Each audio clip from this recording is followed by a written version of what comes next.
High, কেমন আছো সবাই? আজকে টিউটোরিয়ালে দেখাবো কিভাবে ফেসবুকের জন্য একটি প্রোফাইল ফ্রেম ক্রিয়েট করতে হয়। তো প্রোফাইল ফ্রেম ক্রিয়েটের জন্য আমরা ফটোশপ ইউজ করব। ফটোশপের মাধ্যমে প্রোফাইল ফ্রেম ক্রিয়েট করার জন্য প্রথমে ফটোশপ ওপেন করার পর ফাইলে যেতে হবে। ফাইল থেকে নিউ যাওয়ার পর 1080 বাই 1080 পিক্সেলের একটি পেজ নেবেন।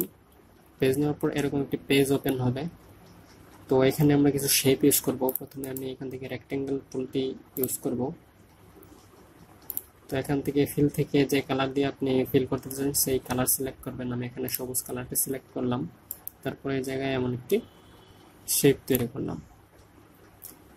এবার এই শেপটিকে একটি কপি করব। তার জন্য কিবোর্ড থেকে অল্টার মুভ টুল সিলেক্ট করে কিবোর্ড থেকে অল্টার প্রেস করে নিচের টান দিলেই একটি কপি হয়ে যাবে। তো এই লেয়ারটির কালার চেঞ্জ করার জন্য এখান থেকে শেপ লেয়ার রেক্টেঙ্গেল টুলতে সিলেক্ট করতে হবে।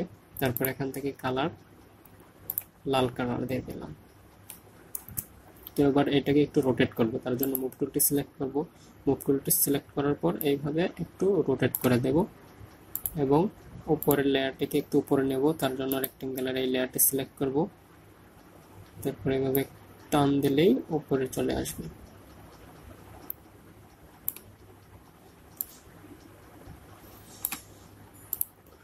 এবার দুইটা লেয়ারকে গ্রুপ করে নেব। তার জন্য এই লেয়ারটি সিলেক্ট করব। তারপর কন্ট্রোল প্রেস করে এই লেয়ারটি সিলেক্ট করলে গ্রুপ হয়ে যাবে, তারপর কন্ট্রোল জি দিয়ে গ্রুপ করব। তারপর এই লেয়ারটিকে এই জায়গায় প্লেস করে দেব। এখন এই জায়গায় একটি রক্তের স্প্ল্যাশ আছে, সেই স্প্ল্যাশটি ইউজ করব। তার জন্য এখান থেকে আমি এটি ইউজ করব। ছোট করে নেব, এই জায়গায় দিয়ে দিলাম। তারপর এটার উপর একটা ছবি ইউজ করব।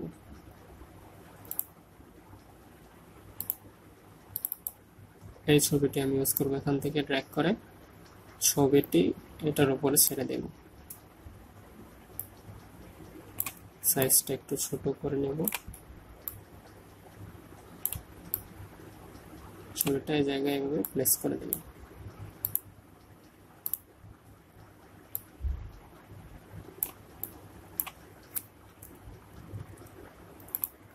তো এখানে ছবির সাথে একটি স্ট্রোক ইউজ করতে পারি। তার জন্য ছবি লেয়ারটি সিলেক্ট করে এফএক্স এ ক্লিক করব। তারপর এখান থেকে স্ট্রোক, আমি সাদা কালারের একটি স্ট্রোক দেব। স্ট্রোকের সাইজ দেব 2, দেওয়ার পরে ওকে। এখানে একটি স্ট্রোক দেওয়া হয়ে গেছে।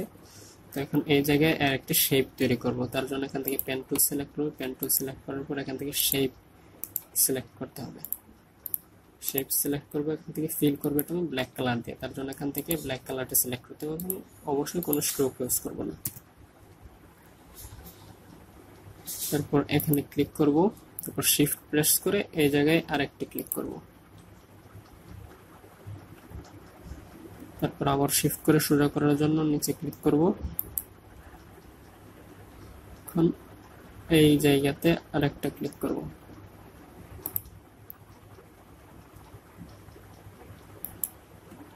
এবার শিফট প্রেস করে এখানে তার একটি শেপ তৈরি হয়ে গেল। তো এখানে শেপটিকে আর একটু উপরে তুলে নেই। এবার এই জায়গায় আমি কিছু টেক্সট ইউজ করব, বা এই জায়গায় একটি শেপ তৈরি করে নিতে পারি। তার জন্য আবার রেক্টেঙ্গুলার টুলটি সিলেক্ট করব।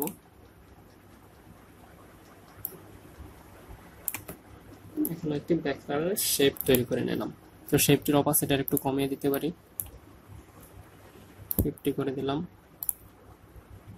এখন টেক্সট অ্যাড করার পালা। টেক্সট অ্যাড করার জন্য এখান থেকে টেক্সট লেয়ারে সিলেক্ট করব। তারপর এই জায়গায় আমি একটি টেক্সট ইউজ করব এই রেক্টেঙ্গেলটির উপরে। তো এখানে লিখব 15 আগস্ট।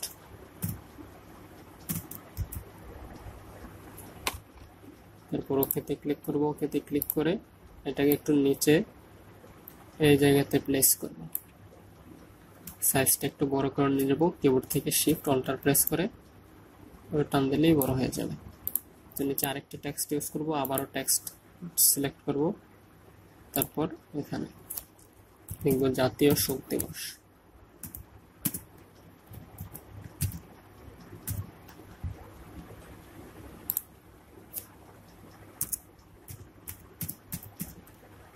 এবার এটাকে সেন্টারে সেট করে দেব।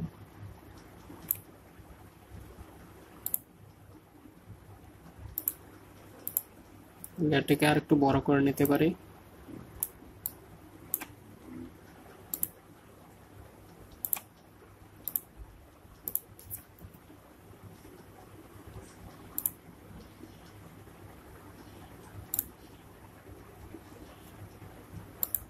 এখন এই টেক্সটের মধ্যে স্ট্রোক দেব, তার জন্য টেক্সটে সিলেক্ট করে এখানে এফএক্স এ ক্লিক করব, তারপর আবার এখান থেকে স্ট্রোক। তো স্ট্রোক সাইজটা এখানে একটু কমিয়ে দেব।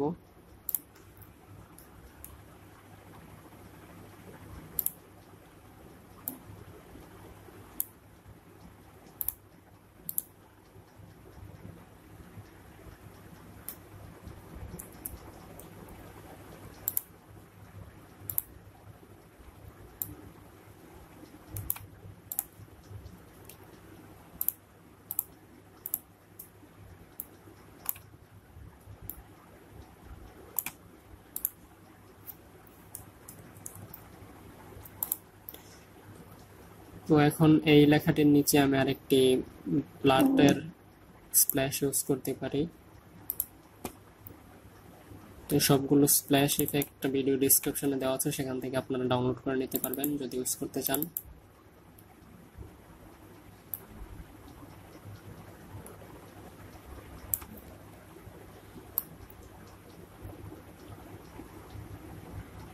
রোটেট করে নিলাম, তারপরে সাইজটা একটু ছোট করে দেব।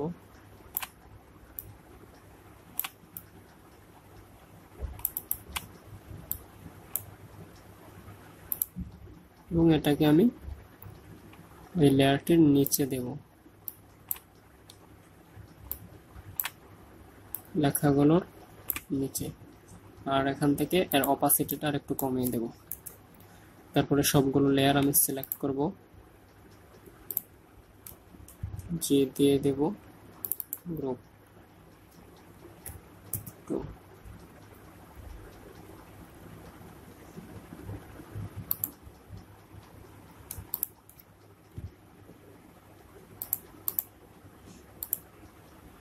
এখন এই জায়গায় আরেকটি টেক্সট ইউজ করব, তার জন্য টেক্সট টুলটি সিলেক্ট করব, সিলেক্ট করে আমার লেখাটা লিখে দেব।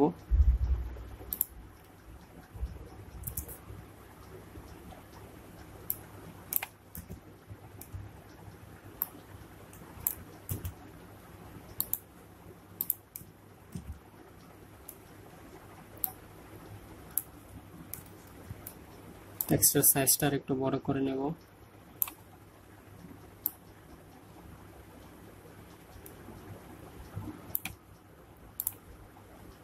এবং এই টেক্সটটাকে আর একটু উপরে তুলে নিই, এবং এটার সাইজও আর একটু বড় করে দেব। তার জন্য টেক্সটে সিলেক্ট করতে হবে, তারপর এখান থেকে টেক্সট সাইজ বড় করে দেব।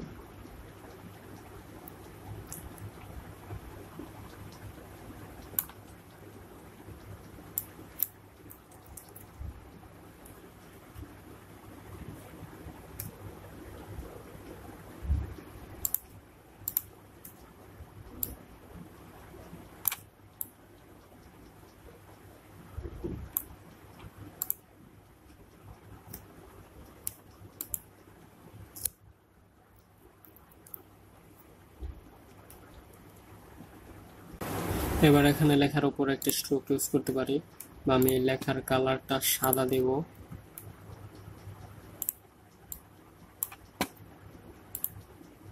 সাদা দিয়ে দিলাম, এবং এই লেখাটিতে একটা স্ট্রোক ইউজ করব সাদা। স্ট্রোকের সাইজ দিলাম 3, 4।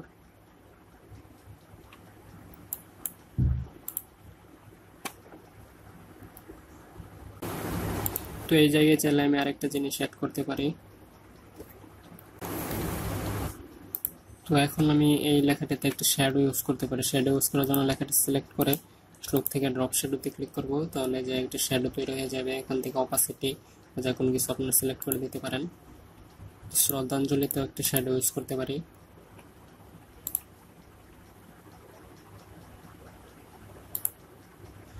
শ্যাডো ইউজ করার পর এই জায়গাটিতে আমাদের কিছু একটা লিখে দিতে হবে। তো এই জায়গায় লেখার জন্য আমরা টেক্সট লেয়ার সিলেক্ট করব, এখানে লিখবো, লেখার সাইজটা একটু কমিয়ে নেব, লিখবো জয় বাংলা।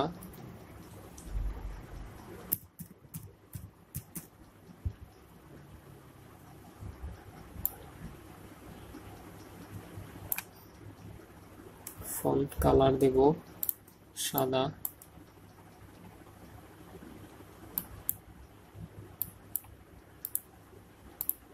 নিচেরটাতে লিখব জয় বঙ্গবন্ধু।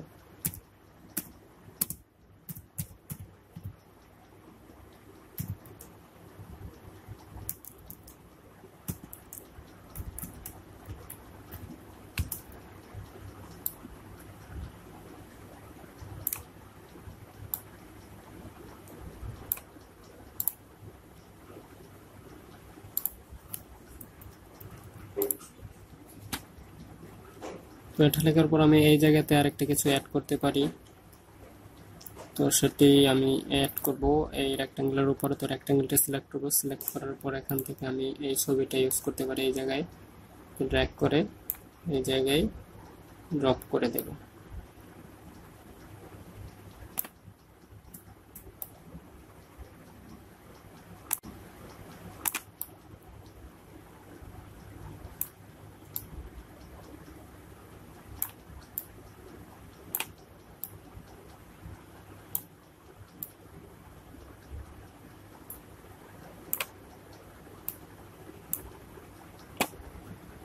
এটার অপাসিটি আর একটু কমিয়ে দিতে পারি, এবং তার কোনো হয়ে গেল। তো এখন আমরা ছবিটিকে সেভ করতে হবে। তো প্রোফাইল পিকচারের জন্য ছবি সেভ করার জন্য অবশ্যই পিএনজি ফরম্যাটে সেভ করতে হবে এবং তার কোনো ব্যাকগ্রাউন্ড থাকতে পারবে না। তো ব্যাকগ্রাউন্ড না থাকার জন্য আমরা এখান থেকে ব্যাকগ্রাউন্ড লেয়ারটা আছে সেটি ডিলিট করে দেব। ডিলিট করে দেওয়ার পর এখন আমাদের ছবিতে কোনো ব্যাকগ্রাউন্ড নেই।